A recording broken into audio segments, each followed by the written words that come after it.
komoditi ke dalam perhimpunan negara-negara penghasil kelapa, kemudian dengan Dikindo Dewan Kelapa Indonesia, juga dengan pemerintah Provinsi Gorontalo, juga pemerintah nasional melalui Menteri Perdagangan, Menteri Pertanian, kemudian juga Kemenkraf dan UMKM Koperasi. Karena inilah yang terlibat di dalam kegiatan ini. Sambil juga kami sampai ke tingkat bawah Pak Kapolda, bahkan desa. Besok ada upacara apel pramuka, karena kita menganggap lambang pramuka ini adalah kelapa, maka kecintaan terhadap kelapa ini kita tularkan juga melalui adik-adik pramuka. Yang berikut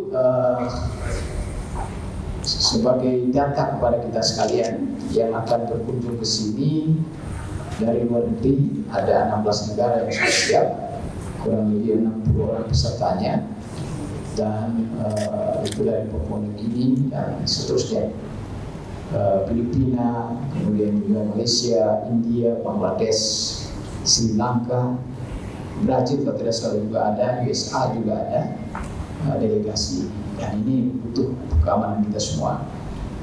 Para pengusaha hampir semuanya itu termasuk juga Indonesia. Jadi peserta ini kurang lebih pengusahanya ada 60 orang dari luar negeri, ditambah juga dari Indonesia, tidak hanya dari Jakarta tapi berbagai daerah di Indonesia yang datang ke sini. Selain itu Bupati, Pak, karena di kegiatan ini ada 5 kegiatan. Pertama pameran, kemudian yang kedua pertemuan KOPEK, Koalisi Pemerintah Daerah Penghasil Kelapa. Kebetulan saya ketuanya Pak Jenderal. Ada 148 bupati penghasil kelapa, 5.000 hektar ke atas. Itu pertemuannya hari kedua, pamerannya hari pertama. Kemudian hari kedua pertemuan bupati, juga ada business meeting.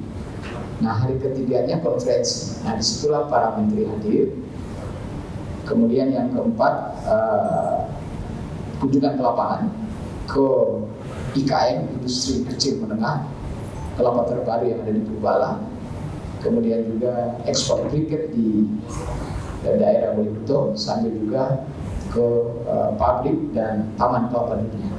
Terakhir kita akan ada kegiatan penanaman kelapa yang targetnya untuk Kabupaten Gorontalo 250.000 pohon. Tetapi yang kita tanam di situ itu baru jenis-jenis kelapa semuanya kita tanam, dan mudah-mudahan mulai sekarang ini sudah ada hujan, sampai dengan Desember kita menanam 250.000 pohon.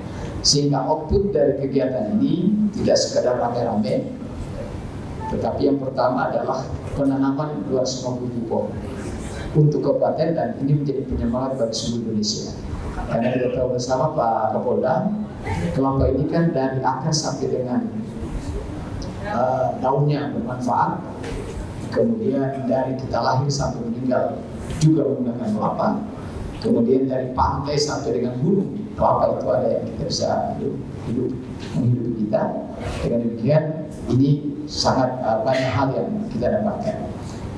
Tidak hanya minyak kelapa, tapi VCO dan macam-macam hasil daripada kelapa itu sendiri. Kemudian yang berikut Pak Kapolda, bahwa koordinasi kami pertama kemarin sudah dengan Pak Direktur Intel, bahwa beberapa hal kami siapkan. Satu, dari bandara sampai dengan penginapan. Kegiatan ini sebenarnya 2 pusat, Pak. Satu berada di Boto CS ini, pameran, konferensi, koalisi pemerintah daerah penghasil kelapa, kemudian kuliner dan sebagainya berada di sini.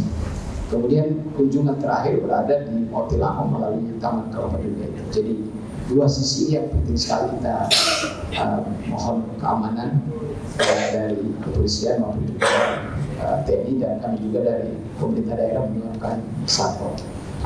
Yang berikut di bandara itu kami sudah koordinasikan juga dengan Pak Kepala Bandara untuk kita buat posko, dan kami juga sudah menyiapkan LO untuk pendamping dari seluruh tamu-tamu kita, sehingga pelayanan kenyamanan mereka ini benar-benar kita lakukan.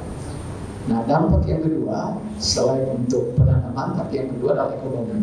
Ini penting sekali, karena itu ada bisnis para industriawan, termasuk juga petani-petani kelapa itu kita lakukan. Kemudian yang ketiga, Ada pertemuan juga pemerintah. Nah, pemerintah ini terkait dengan regulasi, Pak. Jadi akan ada regulasi kebijakan-kebijakan yang terkait dengan perkelapaan ini kita rumuskan di sana. Bahkan membuat roadmap kelapa Indonesia. Jadi bukan hanya Gorontalo, tapi jadi masukan kepada pemerintah pusat bagaimana pengembangan kelapa ke depan. Karena rasanya hari ini yang kita selalu perhatikan hanya kelapa sawit. Padahal kelapa dalam ini kelapa Nusantara, tanaman Nusantara yang saya kira dari dulu kita dijajah gara-gara salah satunya kelapa juga. Kalau kelapa ini Pak Jenderal, 80% milik rakyat, 20% milik pengusaha. Nah, sebaliknya kelapa sawit. Membangun kelapa berarti membangun rakyat. Ini adalah ekonomi kerakyatan yang kita ingin bangun. Kurang lebih 6 juta petani kita kelapa yang ada di seluruh Indonesia. Saya kira mungkin itu yang saya sampaikan.